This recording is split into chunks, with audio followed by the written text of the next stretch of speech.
Latest updates के लिए ultra channels को सब्सक्राइब करें और बेल आइकन को प्रेस करें। अच्छा बाबूजी।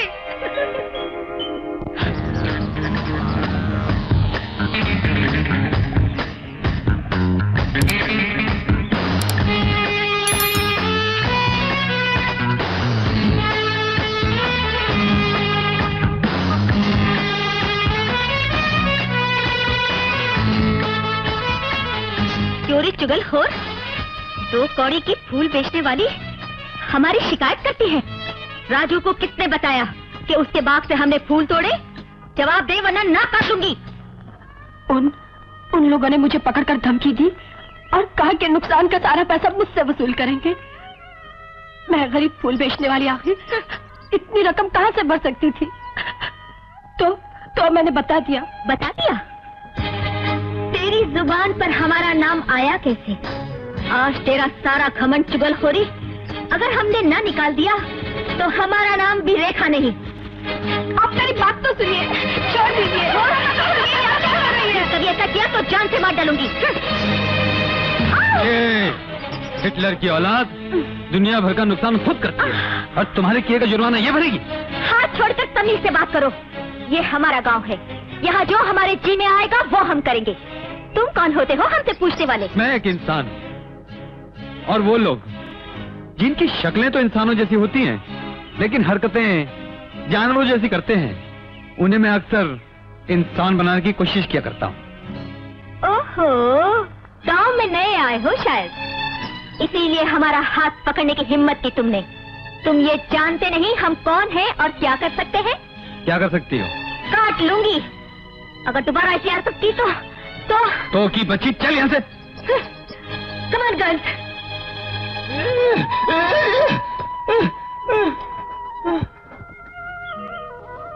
बाबूजी, ये गोविंद है। एक अकस्मात में इसकी बोलने की शक्ति चली गई। ये सुन सकता है, बोल नहीं सकता। गोविंद, ये बाबूजी है ना? शहर से आए हैं, बहुत अच्छे हैं। आज रेखा ने गुस्से में मेरी फूलों की टोकरी जमीन पर पटक दी ना, तो इन्होंने तो खूब डांटा। लेकिन चंपा, ये मुंह चढ़ी और बदतमीज लड़की है कौन? गांव के ठाकुर है ना शेर सिंह बंदूक वाले, उनकी बेटी है। शहर से पढ़कर आई है। बाप की ताकत और पैसे ने एकदम घमंडी बना दिया। बाप और बेटी ने जो कह दिया वो भगवत गीता और रामायण की लिखाई है। उसके आगे सबको सर झुकाना ही पड़ता है बाबूजी। अच्छा, तो अंग्रेज चले गए और अपने खोटे सिक्के यहाँ छोड़ गए। अगर किसी ने उसके खिलाफ कुछ कहा या किया तो वो क्या कर लेगा?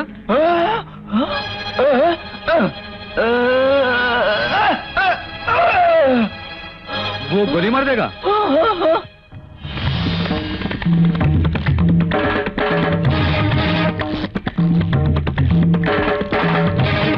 अल्लाह का फजल है। आदाब से सरकार।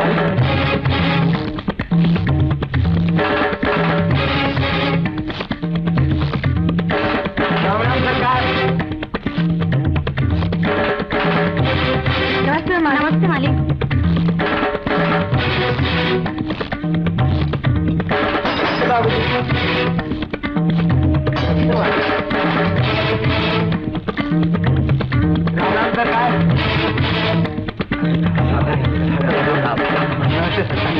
राम सरकार। राम सरकार। आज सारे भारत में हमारे गांव का नाम सबसे ऊंचा है। किसकी वजह से? मेरी वजह से। हर खेत पंजाब की तरह लाजवाब है। किसकी वजह से? मेरी वजह से। इस गांव का हाल भोपाल हो रहा है। किसकी वजह से? इनकी वजह से। अब तक जो कुछ मैंने कहा वो मेरी वजह से नहीं था, इनकी वजह से था। मालिक, आपके चरणों की लगी हुई धूल को मेरा नमस्कार। मुझे मालूम नहीं था कि आप मेरे पीछे खड़े। मैं समझा कोई जानवर अपनी सींग से मेरी पीठ पे खटबंडू बना रहा है। अब मुनीम के बच्चे, तुझ जैसे बकवासी इंसान की जबान जड़ से उखाड़कर छोटे छोटे टुकड़े बनाकर कब्बों को खिला देनी चाहिए। हम तेरे पीछे खड़े थे, तुझे मालूम नहीं हुआ? क्या तू हमें पीछे से नहीं देख सकता? आखिरी बार गलती हो गई मालिक। अगली बार मैं आपको आगे से, पीछे से, ऊपर से, नीचे से, चारों तरफ से देख लिया करूंगा। चुप! हम जा रहे हैं उस सरकारी डॉक्टर से मिलने। आप जा रहे हैं? हाँ, हमारी दावत ना कबूल करने का मजा चखाने के लिए। आप कहना क्या चाहते हैं? अच्छा, कहना क्या चाहते हैं? क्या तुम्हें मालूम नहीं है कि जो इस गांव में नया नया आता है उसे सबसे पहले शेर सिंह के यहाँ जाना पड़ता है और 3 दो के लगाने पड़ते हैं, फिर दूसरे काम करने की इजाजत होती है। क्या तुम्हें निमंत्रण नहीं मिला था? मिला, मगर मुझे दूसरों के घर जाने की आदत नहीं है। दूसरों के घर? तुम इन्हें दूसरा कह रहे हो? ये कोई अछूत है? ये कोई बीमार है? ये कोई सड़े हुए कोड़ी है? सुधर जाओ डॉक्टर, वरना हम तुम्हारे सड़े हुए हॉस्पिटल को जैसलमेर और बीकानेर बना देंगे, याद रखना। मैं तुम्हारी धमकियों से डरने वाला नहीं हूं। अगर मैं इनके घर नहीं जाऊंगा तो क्या कर लेंगे हम? क्या कर लेंगे हम? हम कुछ नहीं करेंगे। हम चुपचाप यहां से चले जाएंगे और हमारे जाने के बाद तुम्हारे चेहरे पर एक घमंड भरी जंग जीतने वाली मुस्कुराहट आ जाएगी। लेकिन थोड़ी देर बाद तुम्हारे दरवाजे के सामने एक आदमी आएगा बैलगाड़ी में बैठकर। वो तुमसे कहेगा, डॉक्टर साहब जल्दी चलिए, मेरी बीवी बहुत ज्यादा बीमार है। और तुम अपना सामान लेकर उसकी बैलगाड़ी में रख दोगे और तुम्हारा सफर शुरू हो जाएगा। और बैलगाड़ी गांव से बाहर निकल जाती है और थोड़ी देर में तुम सोचने लगते हो कि हे भगवान, ये बैलगाड़ी गलत रास्ते पे क्यों जा रही? तुम गाड़ी चलाने वाले से पूछोगे, लेकिन वो कोई जवाब नहीं देगा और बैलगाड़ी बिना फाटक की रेलवे लाइन पर जाकर रुक जाती है। और तुम कहते हो, हे भगवान, ये गाड़ी इस मरघट पर क्यों आ गई? इतने में गाड़ी चलाने वाला तुम्हारे सर पर जोर से डंडा मारता है और तुम बेहोश हो जाते हो और सामने से तेजी से ट्रेन चली आ रही है। वो तुम्हारी तरफ बढ़ती चली आ रही है। आ गई और तुम्हारे छोटे छोटे टुकड़े बनाकर चली गई। और दूसरे दिन सारा गांव कहेगा, बेचारा शरीफ डॉक्टर हराम की मौत मारा गया। सारा गांव तुम्हारी मौत पर अफसोस करेगा, लेकिन हम मन ही मन में खुश होंगे कि हमारा हुक्म न मानने वाला डॉक्टर कुत्ते की मौत मारा गया। सुनो डॉक्टर, तुम्हारी तकदीर की किताब में जो कल लिखा है वो हम आज पहले से तुम्हें सुना रहे हैं। नहीं, मुझे ऐसा कल नहीं चाहिए, मुझे आज जैसा कल चाहिए। मैं आपका हर हुक्म मानने को तैयार हूं। यहां जो भी रहता है उसे हमारी प्रजा बन के रहना पड़ता है और जो कोई हमारे कानून के खिलाफ बगावत करने की कोशिश करता है तो हम उसे बिना फाटक की रेलवे लाइन पर लेटाकर उसकी जिंदगी खत्म कर देते हैं। समझे? जी। मतलब सरकार अगर इस गांव के सर हैं तो मैं उस सर का सींग हूं और जो हमारी बात नहीं मानता मैं उसे सींग मार के सिंगापुर बना देता हूं।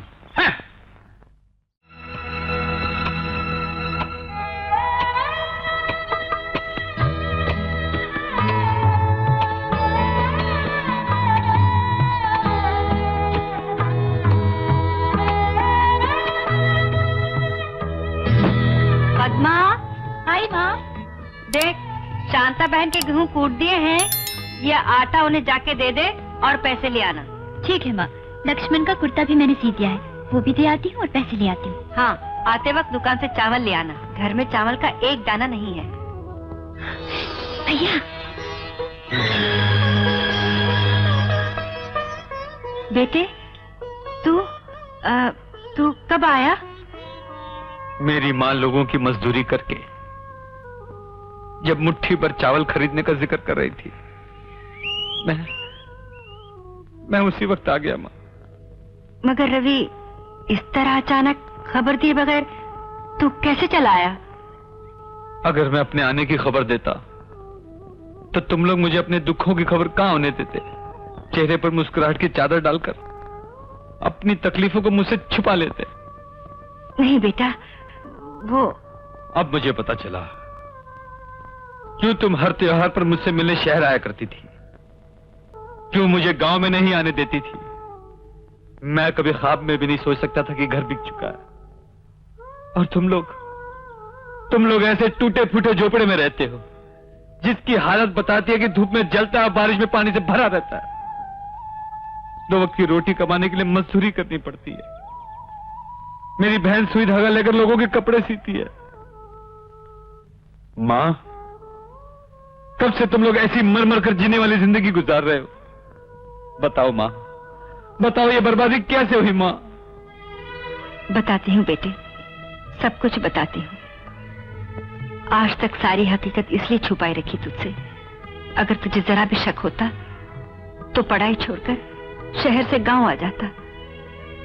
और उनका एक ही अरमान था कि उनका बेटा पढ़ लिख कर अपना और जमाने का बोझ उठाने के काबिल बन सके। लेकिन अब वक्त आ गया है, मैं तुझे सब कुछ बता दूंगी। बेटे, जब तू और पद्मा बहुत छोटे थे, तुम्हारे पिताजी इस गांव में स्कूल मास्टर थे।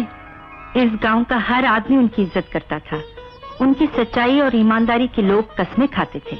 कहते थे कि उनका नाम उनके माँ बाप ने बहुत सोच समझ कर रखा है, धर्ममूर्ति।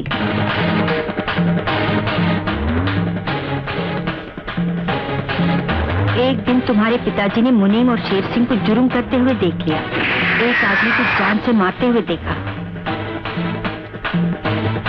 उन्होंने उनके खिलाफ अदालत में गवाही देने का फैसला कर लिया।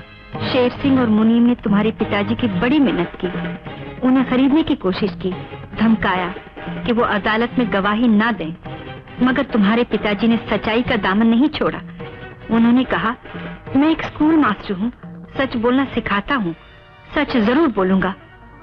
अदालत में तुम्हारे पिताजी ने गवाही दी, मगर शेर सिंह अमीर आदमी था, खुद को बचाने के लिए पैसा पानी की तरह बहाया, सबूत खरीद लाया और सजा से बच गया। और उसके बाद वो लोग तुम्हारे पिताजी के दुश्मन बन गए। और एक दिन शाम को सूरज ढलने के बाद, आज मंदिर में कीर्तन है, मैं मंदिर जा रही हूँ। ठीक है।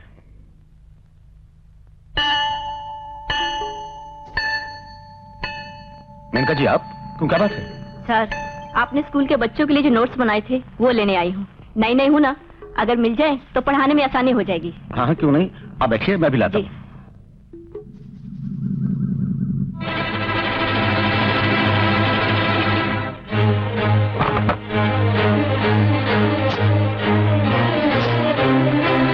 बचाओ बचाओ बचाओ बचाओ बचाओ बचाओ क्यों आप? मुझे बचाओ, छोड़ दे कुत्ते का भी ना, छोड़ दे मुझे, मेरी इज्जत लूट रहा है। बचाओ बचाओ। क्या हुआ बहन? बात क्या है, घबरा मत, हमें बताओ। ये मास्टर मुझे स्कूल के कुछ नोट्स देने के बहाने अपने घर पे बुलाया। मैं इस पर विश्वास करके यहाँ चली आई। मेरे आते ही इसने घर का दरवाजा बंद कर दिया और इसने मेरी इज्जत लूट ली। ये क्या कही मनका जी आप? ये झूठ है। सच और झूठ का फैसला गांव की पंचायत में होगा। चलो। लेकिन चलो। ये धर्म मूर्ति नहीं है, शैतान की मूर्ति है, और ऐसी मूर्ति को तोड़ देना चाहिए। क्यों भाइयों, आपकी क्या राय है? इसको सजा जरूर मिलनी चाहिए। भाइयों, ऐसा खतरनाक आदमी गांव की बहू बेटियों की इज्जत के लिए बहुत बड़ा खतरा है। इसीलिए हम इस खतरनाक आदमी को 1 महीने तक गांव छोड़ देने का हुक्म देते हैं। तब तक इसका हुक्का पानी बंद, ना कोई इससे बात करेगा, ना खाना पानी देगा। ये हमारा हुक्म है जो हम अभी जारी करते हैं, और यह हुक्म सारे गांव में फैला दिया जाए।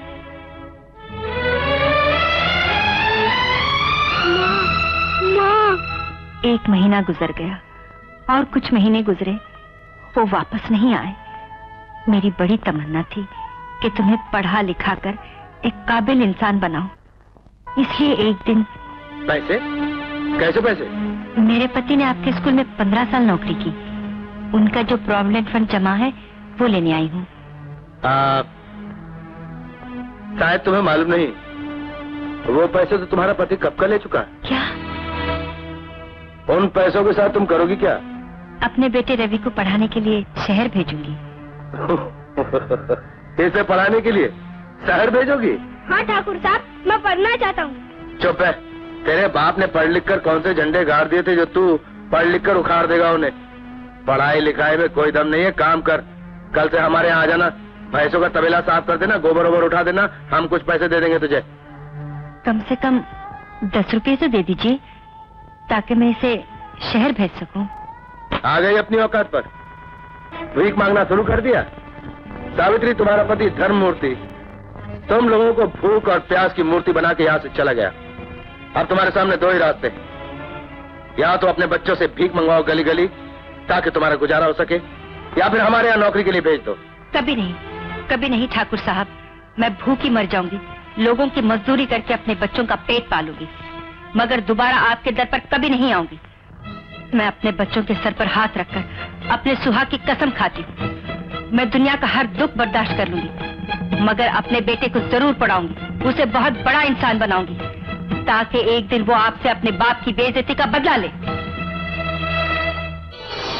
उस दिन ठाकुर ने मुझे बेइज्जत किया, और वो इज्जत मैं अपने बेटे को तालीम देकर वापस पाना चाहती थी। जिस तरह इस गांव ने तुम्हारे पिताजी का अपमान करके निकाला था, एक दिन उससे ज्यादा मान देकर तुम्हारा स्वागत करे, यही मेरी इच्छा थी। इसीलिए मैंने तुम्हें यहाँ से बचपन में ही तुम्हारे चाचा के घर भेज दिया, अपना घर बेच दिया, मजदूरी करती रही और तुम्हें पढ़ाती रही, ताकि तुम छोटे और गरीब इस गांव से जाओ और जवान पढ़े लिखे बनकर वापस आओ। माँ, तुमने अपनी मेहनत से बेटे की जिंदगी की कश्ती को वक्त के तूफान से निकाल के सुख के साहिल पर पहुंचा दिया। खुद हर दुख सहती रही और इन पवित्र आंसुओं से मेरी जिंदगी के नाजुक पौधे को सींचती आई। आज वो पौधा पेड़ बनकर अपनी मां को सहारा देने का वादा करता है और कसम खाता है दो बातों की। एक, अपनी मां की हर तमन्ना पूरी करने की, और दूसरी, अपने पिता पर लगे इल्जाम को मिटाकर उसे बेगुनाह और इज्जतदार साबित करने